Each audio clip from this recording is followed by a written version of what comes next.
Ľudia, robíme teraz také veľké poriadky. Kamoši, to ešte zapáliš. Zapálim. A takže pozrite, toto je tu celé. Ale máme nový rebrík pod osím hniezdom. Potom teraz sme to takto vypratali. Takže si mohli všimnúť, tu sú nové dosky. Máme tu teraz takú konštrukciu so strechou. Je to actually celkom fajn. Hamaka samozrejme stále je.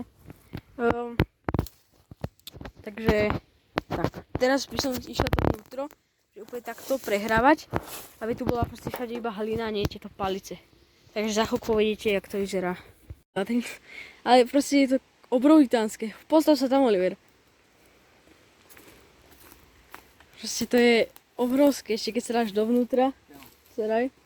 Ja som že šťastný. Kúkajte na to. To sa tam proste dá chodiť a to je proste dobré. A predtým to bolo, že takéto maličké, teraz to je takéto obrovské. Len tá konštrukcia sa celá hýbe. Takže robíme kolík, aby to bolo takto furt.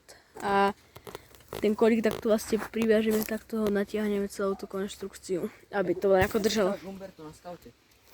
A potom spravíme ešte dneska strechu a to asi finito. Lebo na dneska.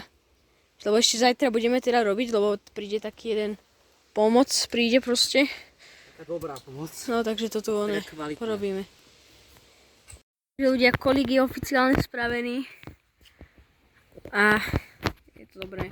Ideme ešte na druhú stranu spraviť kolík. Hľadám tu dobrá cyklotrasy. Našli sme už náboj, rukavice, je tam nejaká taška, je opatrné.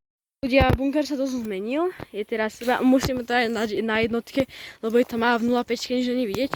Takto je stena spravená a tu je takýto ten prístrešok. Zase sme tu nehali všetko akože voľné, aby si takto proste vošiel a sem takto pekne do bunkru.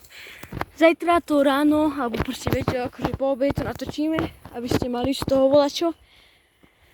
A potom vyjde nové video, takže čaute.